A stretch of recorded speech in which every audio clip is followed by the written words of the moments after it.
El siguiente episodio no pretende brindar consejos de índole financiero.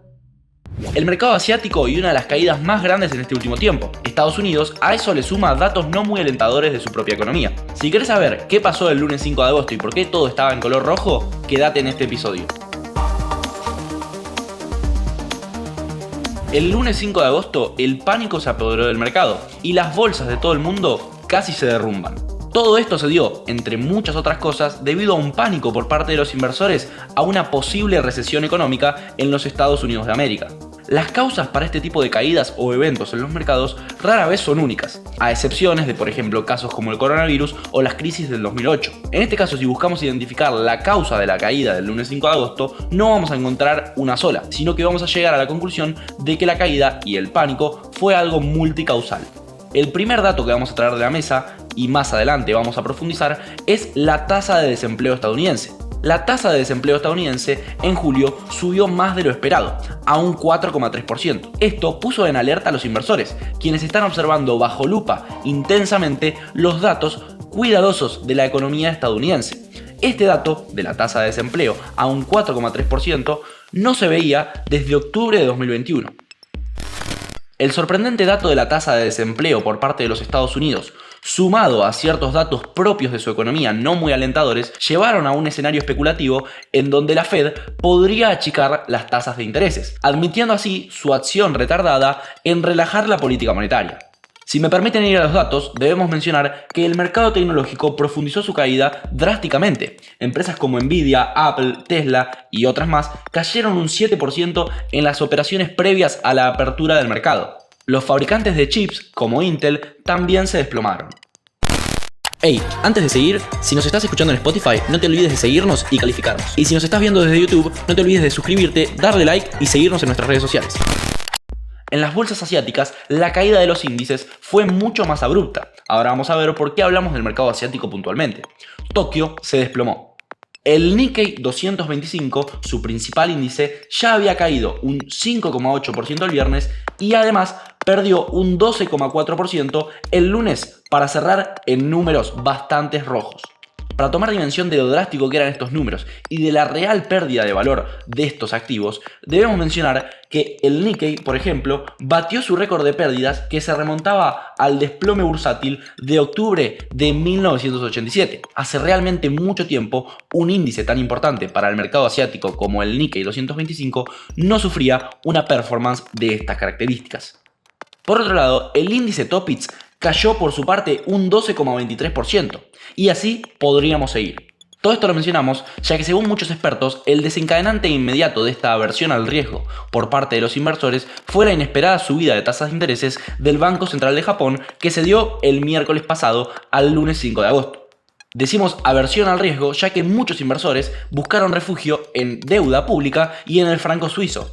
Básicamente lo que sucedió acá es que el Banco Central japonés tenía sus tasas de intereses desde hace bastante tiempo en cero. Es decir, si yo tomaba un préstamo y lo devolvía al tiempo correspondiente, ese préstamo iba a tener un 0% de tasa de interés. Muchos fondos lo que hacían al tener esta oportunidad es tomar plata prestada a un interés del 0%, es decir, a un interés prácticamente gratis, y colocar esa misma plata prestada en instrumentos que sí rindieran, principalmente en valores tecnológicos estadounidenses. Básicamente hacían lo conocido como un carry trade o un arbitraje de tasas. Si le preguntamos a ChatGPT, encontramos que un carry trade es una estrategia de inversión financiera que se basa en tomar prestado dinero a una tasa de interés baja para invertirlo en un activo que ofrece una tasa de interés más alta. El objetivo de todo esto es obtener una diferencia o una ganancia a partir de la misma diferencia entre las tasas de intereses. Es decir, imaginemos que yo tomo una deuda con vos y me prestás 100 pesos argentinos y me decís, te voy a cobrar un 0% de interés por esta deuda que tomás conmigo. De acá a 6 meses me devolvés los 100 pesos como corresponde y quedamos todos felices. Ante esta oportunidad lo que hago es tomar esa deuda de 100 pesos para con vos. Y lo que hago con esos 100 pesos, dado que vos no me vas a cobrar intereses, es colocarlo en un activo o en algo que crea y tenga la determinación de que va a rendir un porcentaje. Imaginemos que presupongo que cierto activo va a rendir un 2% de acá a los próximos 6 meses, que es el plazo en donde te tengo que devolver el préstamo. Coloco ese dinero en un activo que es bastante conservador e imaginemos que va a rendir un 1, un 2%, y al término de los 6 meses agarro ese dinero que puse en ese activo, te devuelvo los 100 pesos y el peso o los 2 pesos, depende de cuánto rindió el activo de diferencia, me los quedo de ganancia. Esa es básicamente la estrategia que estaban usando muchos fondos al utilizar el carry trade. Ahora, vamos a llevarlo a un ejemplo bastante más sofisticado para que entendamos por qué el que se haya apreciado el yen, moneda japonés, desencadenó en una gran catástrofe, podríamos decir. Imaginemos que yo tomo prestado 10 millones de yenes a una tasa de interés del 0%. Agarro esos 10 millones de yenes y los cambio a $100.000 estadounidenses. En este caso, la tasa de cambio, para usar números concretos, es de $1 equivalente a 100 yenes.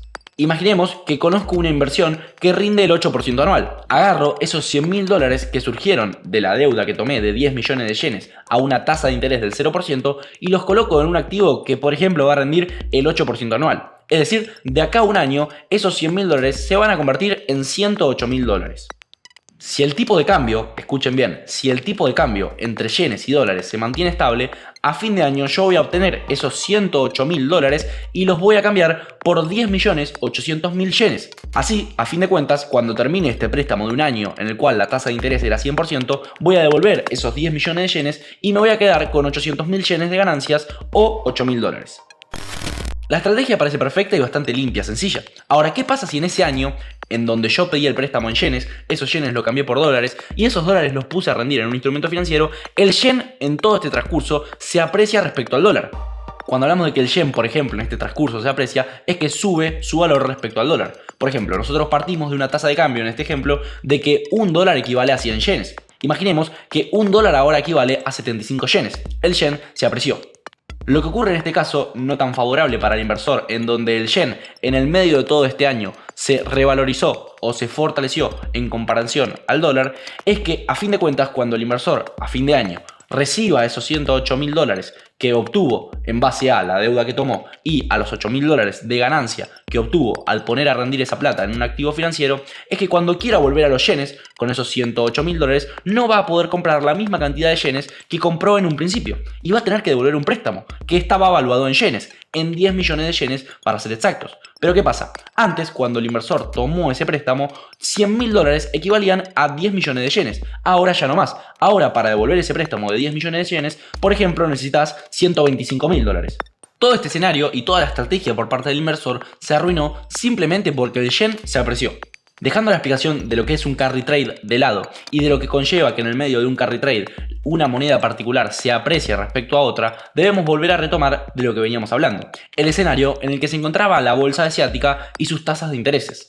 Los carry trades salían bastante simple por parte de distintos fondos, ya que Japón, como mencionamos anteriormente, mantenía su tasa de interés en 0% de hace bastante tiempo. Ahora, el miércoles anterior al lunes 5 de agosto, Japón decidió aumentar su tasa de interés un 0.25%. Lo que ocurrió en ese entonces es que ahora el yen se apreció, pedir un crédito ahora es más caro. Muchas posiciones y muchas decisiones tomadas por distintos fondos que hacían estos carry trades explotaron y los mismos fondos tuvieron que salir a vender sus acciones, sus criptos y demás para poder financiar el error que habían cometido. Todo este ambiente nos deja un escenario económico y financiero bastante delicado, una situación geopolítica tensa en donde tenemos dos guerras.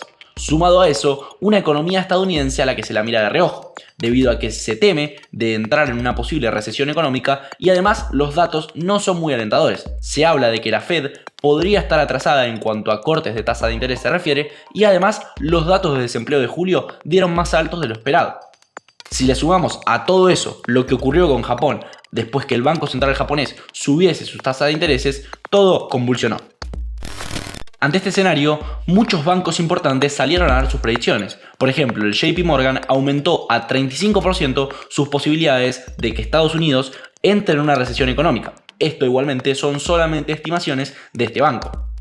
Por otro lado, el Goldman Sachs es un poco más optimista y cree que, por ejemplo, los datos de desempleo en julio pueden mejorar en agosto.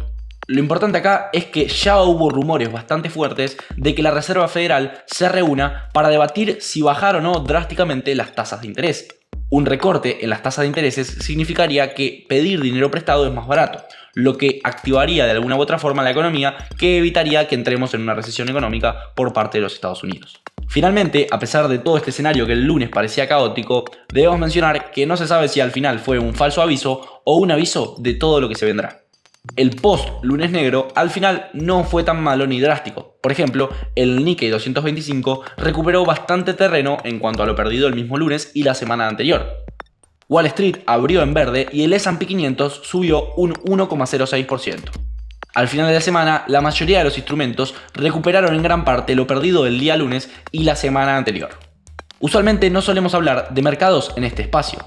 Sin embargo, la situación lo ha meritado. Seguiremos de reojo las decisiones que se toman en base a la economía estadounidense para así poder traerles nuevas novedades, sobre todo a lo que Bitcoin se refiere.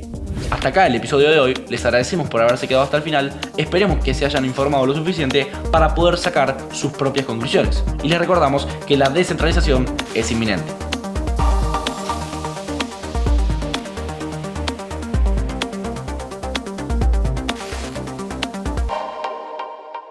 Escuchaste Revolución, un podcast original para Spotify. Guión y conducción, Mateo Cuoteri. Música original, Gabriel Pietronave. Producción, Leonardo Pisani. Locución, Camila Aranda.